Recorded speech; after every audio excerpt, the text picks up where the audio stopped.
The Sheikhs of the Skullcaps. Bahuddin Naqshband was approached by the sheikhs of the 4 Sufi groups in India, Egypt, Turkey or Rum, and Persia. They asked him, in eloquently worded letters, to send them teachings which they could impart to their followers.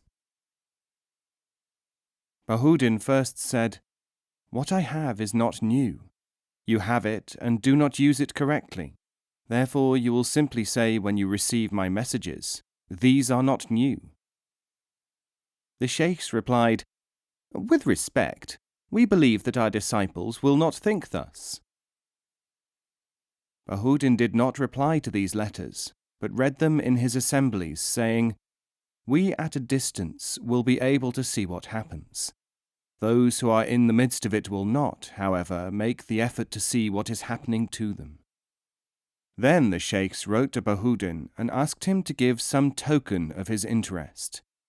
Bahuddin sent 1 small skullcap, the arakia, for each student, telling their sheikhs to distribute them as from him, without saying what the reason might be. He said to his assembly, "I have done such and such a thing. We who are far will see what those who are near to events will not see." Now he wrote, after a time, to each of the sheikhs, asking them whether they had abided by his wishes, and what the result had been. The sheikhs wrote, "We have abided by your wishes." But as to the results, the Sheikh of Egypt wrote, "My community eagerly accepted your gift as a sign of special sanctity and blessing, and as soon as the caps were distributed, each person regarded them as of the greatest inner significance, and as carrying your mandate." The Sheikh of the Turks wrote, on the other hand, "The community regard your cap with great suspicion. They imagine that it betokens your desire to assume their leadership. Some are afraid that you may even influence them from afar through this object." There was a different result from the Sheikh in India, who wrote, "Our disciples are in great confusion, and daily ask me to interpret to them the meaning of the distribution of arakias. Until I tell them something about this, they do not know how to act." The letter from the Sheikh of Persia said, "The result of your distribution of the caps has been that the seekers, content with what you have sent them, await your further pleasure, so that they may place at the disposal of your teaching and of themselves the efforts which should be made." Bahuddin explained to the audience of hearers in Bokhara, "The dominant superficial characteristic of the people in the circles of India, Egypt, Turkey, and Persia was in each case manifested by the reactions of their members. Their behavior when faced with a trivial object such as a skullcap would have been exactly the same if they had been faced with me in person or with teachings sent by me. Neither the people nor their sheikhs have learnt that they must look among themselves for their choking peculiarities. They should not use these trivial peculiarities as methods to assess others. Among the disciples of the Persian sheikh there is a possibility of understanding, because they have not the arrogance to imagine that they understand that my caps will bless them, will threaten them, will confuse them. The characteristics here are, in the 3 cases, Egyptian hope, Turkish fear, and Indian uncertainty. Some of the epistles of Bahuddin Naqshband had meanwhile been copied as a pious act and distributed by well-meaning but unenlightened dervishes in Cairo, Hind, and the Persian and Turkey areas. They eventually fell into the hands of the circles surrounding these very sheikhs of the skullcaps. Bahuddin therefore asked one wandering calendar to visit each of these communities in turn, and to report to him how they felt about his epistles. This man said on his return, "They all said, 'This is nothing new. We are doing all these things already. Not only that, but we are basing our daily lives on them, and by our existing tradition, we keep ourselves occupied day in and day out with remembrance of these things.'" Shah Bahuddin Naqshband thereupon called all his disciples together. He said to them, "You who are at a distance from certain events connected with these 4 sheikhly groupings will be able to see how little has been accomplished by the working of the knowledge among them. Those who are present there have learnt so little that they can no longer profit from their own experiences. Where, therefore, is the advantage of the daily remembrances and struggle? Make it a task to collect all the available information about this event. Inform yourselves of the whole story, including the exchange of letters and what I have said, as well as the report of the calendar here. Bear witness that we have offered the means whereby others could learn. Cause this material to be written down and studied, and let those who have been present witness it, so that, God willing, even reading about it might prevent such things happening frequently in future, and might even enable it to come to the eyes and the ears of those who were so powerfully affected by the action of inactive skullcaps."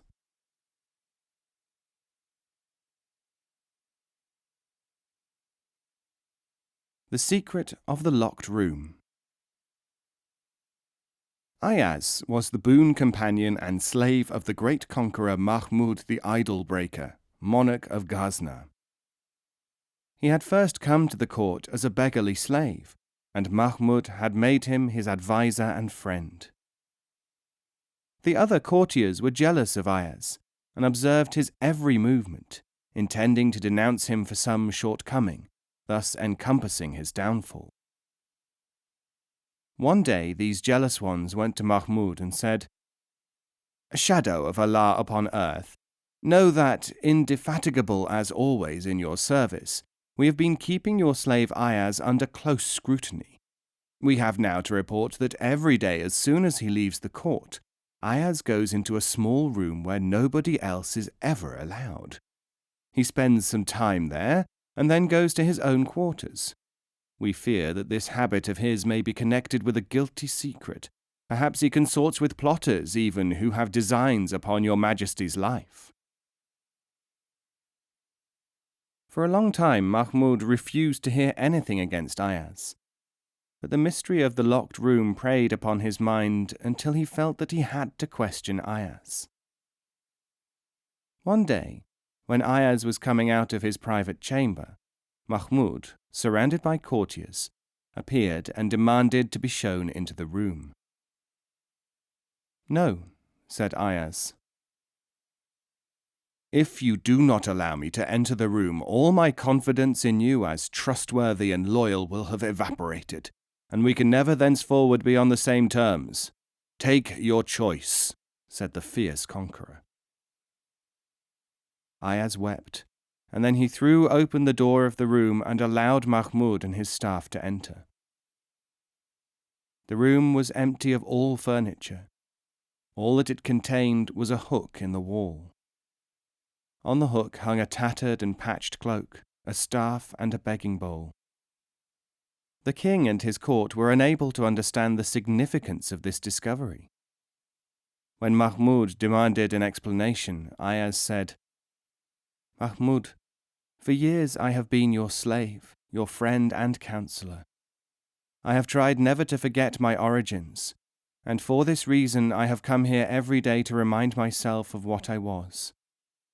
I belong to you, and all that belongs to me is my rags, my stick, my bowl, and my wandering over the face of the earth."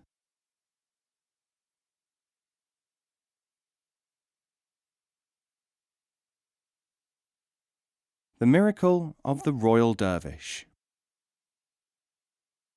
It is related that the Sufi master Ibrahim ben Adam was sitting one day in a forest clearing, when 2 wandering dervishes approached him.